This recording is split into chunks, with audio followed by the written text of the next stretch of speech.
So we are still dealing with the wet wall situation. My contractor had something he had to do yesterday, like an emergency, people calling out and him having to fill in situation yesterday.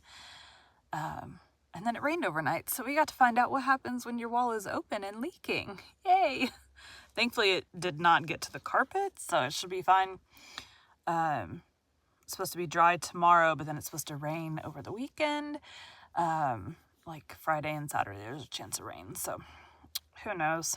We're going to get going. I'll be doing probably just 2. I have 3 chapters out, but I only have like 35 minutes, so I'll probably only do 2.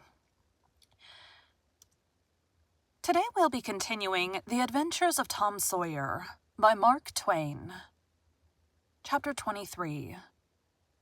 At last, the sleepy atmosphere was stirred, and vigorously, the murder trial came on in the court.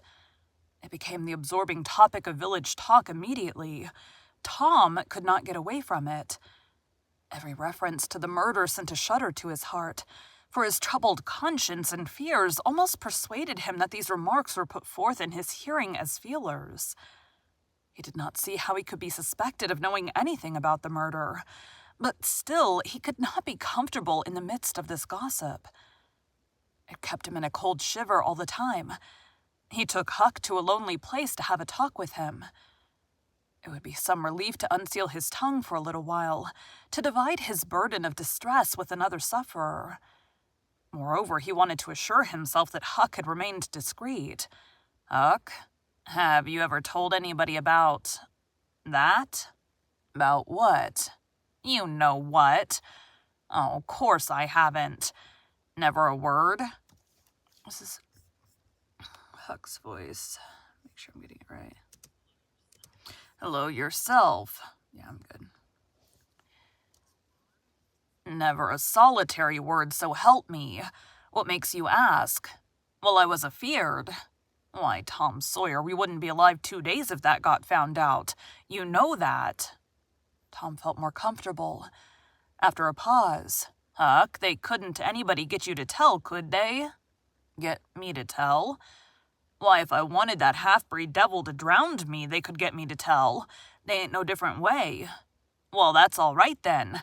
I reckon we're safe as long as we keep mum. But let's swear again anyway. It's more sure. I'm agreed. So they swore again with dread solemnities. Ow. What is the talk around, Huck? I never heard... What is the talk around, Huck? Dang it. My throat keeps making noises. What is the talk around, Huck? I've heard a power of it. Talk? Well, it's just Muff Potter, Muff Potter, Muff Putter all the time. It keeps me in a sweat, constant, so's I want to hide summers. Nah, it's just the same way they go on round me. I reckon he's a goner. Don't you feel sorry for him sometimes? Most always, most always.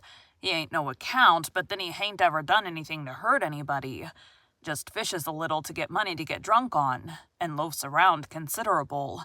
But Lord, we all do that. Leastwise, most of us. Preachers and such like. But he's kind of good. He gave me half a fish once, when there weren't enough for 2, and lots of times he's kind of stood by me when I was out of luck. Well, he's mended kites for me, Huck, and knitted hooks onto my line. I wish we could get him out of there. My, we couldn't get him out, Tom. And besides, 'twouldn't do any good. They'd catch him again. Yes, they would. But I hate to hear him abuse him so like the Dickens when he never done that. I do too, Tom.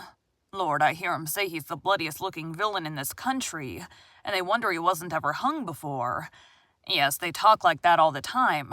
I've heard 'em say that if he was to get free, they'd lynch him. And they'd do it, too. The boys had a long talk, but it brought them little comfort. As the twilight drew on, they found themselves hanging about the neighborhood of the little isolated jail, perhaps with an undefined hope that something would happen that might clear away their difficulties. But nothing happened. There seemed to be no angels or fairies interested in this luckless captive. The boys did as they had often done before, went to the cell grating and gave Potter some tobacco and matches. He was on the ground floor and there were no guards. His gratitude for their gifts had always smote their consciences before. It cut deeper than ever this time. They felt cowardly and treacherous to the last degree when Potter said... Potter's voice was... Where did it just go? Now the cussed things. You've been mighty good to me, boys. Better than anybody else in this town, and I don't forget it. I don't. Often I says to myself, says I used to mend all the boys' kites and things and show 'em where the good fishing places was, and befriend 'em what I could, and now they've all forgot old Muff when he's in trouble. But Tom don't and Huck don't. They don't forget him, says I, and don't forget them. Well, boys, I done an awful thing. Drunk and crazy at the time. That's the only way I account for it. And now I got to swing for it, and it's right. And best, too, I reckon. Hope so, anyway. Well, we won't talk about that. I don't want to make you feel bad. You've befriended me. But what I want to say is, don't you ever get drunk, then you won't ever get here. Stand a little further west, so that's it.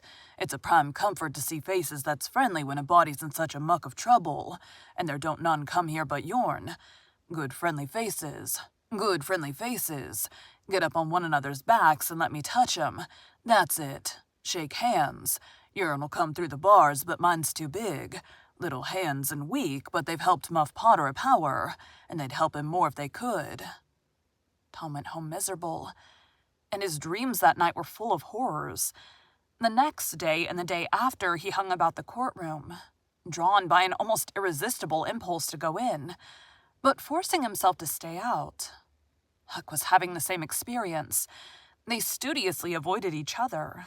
Each wandered away from time to time, but the same dismal fascination always brought them back presently. Tom kept his ears open when idlers sauntered out of the courtroom, but invariably heard distressing news.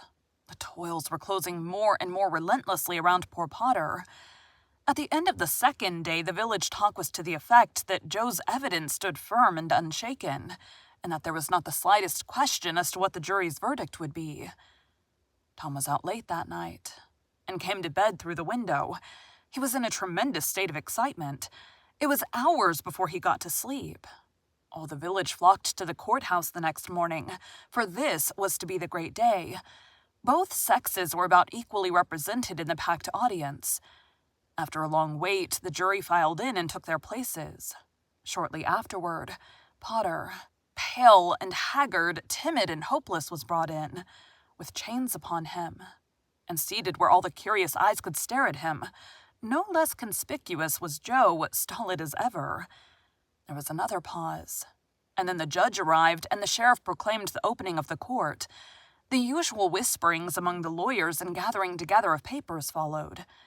These details and accompanying delays.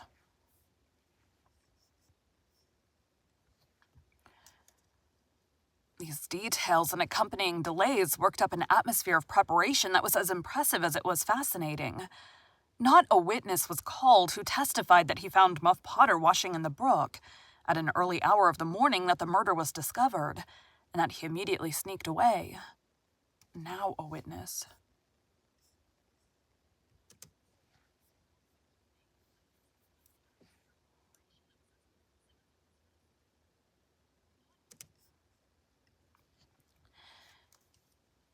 Now a witness was called who testified that he found Muff Potter washing in the brook at an early hour of the morning that the murder was discovered, and that he immediately sneaked away. After some further questioning, counsel for the prosecution said, "Take the witness." The prisoner raised his eyes for a moment, but dropped them again when his own counsel said, "I have no questions to ask him." The next witness proved this fine... The next witness proved the finding of the knife near the corpse. Counsel for the prosecution said, "Take the witness." "I have no questions to ask him," Potter's lawyer replied. A third witness swore he had often seen the knife in Potter's possession. "Take the witness." Counsel for Potter declined to question him. The faces of the audience began to betray annoyance. Did this attorney mean to throw away his client's life without an effort? Several witnesses deposed concerning Potter's guilty behavior when brought to the scene of the murder. They were allowed to leave the stand without being cross-questioned. Every detail of the damaging circumstances that occurred in the graveyard upon that morning, which all present remembered so well, was brought out by credible witnesses. But none of them were cross-examined by Potter's lawyer. The perplexity and dissatisfaction of the House expressed itself in murmurs and provoked a reproof from the bench. Counsel for the prosecution now said, "By the oaths of citizens whose simple word is above suspicion, we have fastened this awful crime beyond all possibility of question upon the unhappy prisoner at the bar. We rest our case here." A groan escaped from poor Potter, and he put his face in his hands and rocked his body softly to and fro, while a painful silence reigned in the courtroom. Many men were moved, and many women's compassion testified itself in tears. Counsel for the defense rose and said, "Your Honor,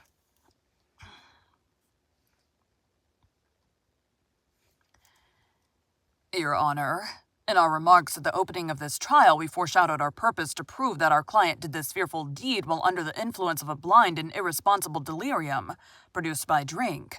We have changed our mind. We shall not offer that plea." And to the clerk, "Call Thomas Sawyer." A puzzled amazement awoke in every face in the house, not even excepting Potter's. Every eye fastened itself with wondering interest upon Tom as he rose and took his place upon the stand. The boy looked wild enough, for he was badly scared. The oath was administered. "Thomas Sawyer, where were you on the 17th of June about the hour of midnight?" Tom glanced at Joe's iron face, and his tongue failed him. The audience listened breathless, but the words refused to come. After a few moments, however, the boy got a little of his strength back, and managed to put enough of it into his voice to make part of the house hear. "In the graveyard." "A little bit louder, please. Don't be afraid. You were in the graveyard." A contemptuous smile flitted across Joe's face. "Were you anywhere near Horace Williams' grave?" "Yes, sir." "Speak up. Just a trifle louder. How near were you?" "Near as I am to you." "Were you hidden or not?" "I was hid." "Where?" "Behind the elms that's on the edge of the grave." Joe gave a barely perceptible start. "Anyone with you?" "Yes, sir. I went there with—" Wait a moment. Never mind mentioning your companion's name. We'll produce him at the proper time. Did you carry anything there with you?" Tom hesitated and looked confused. "Speak out, my boy. Don't be diffident. The truth is always respectable. What did you take there?" "Only a dead cat." There was a ripple of mirth, which the court checked. "We'll produce the skeleton of that cat. Now, my boy, tell us everything that occurred. Tell it in your own way. Don't skip anything, and don't be afraid." Tom began, hesitatingly at first, but as he warmed to his subject, his words flowed more and more easily. In a little while, every sound ceased but his own voice. Every eye fixed itself upon him. With parted lips and bated breath, the audience hung upon his words, taking no note of time, wrapped in the ghastly fascinations of the tale. The strain upon pent emotion reached its climax when the boy said, "And as the doctor fetched the board around and Muff Potter fell, Joe jumped with the knife and—" Crash. Quick as lightning, the half-breed sprang for a window, tore his way through all opposers, and was gone. Thank you for joining Bite at a Time Books today, while we read a bite of one of your favorite classics. Again, my name is Bree Carlile, and I hope you come back tomorrow for the next bite of the Adventures of Tom Sawyer.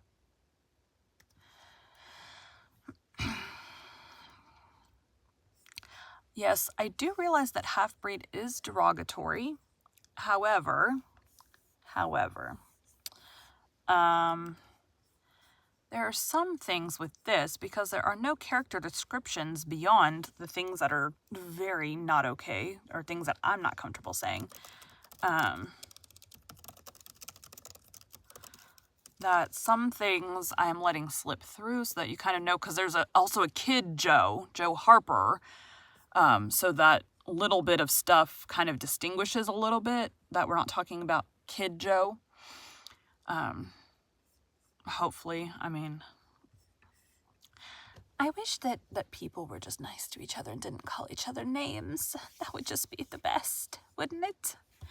Anyways, I'm going to do another chapter. Thanks, guys.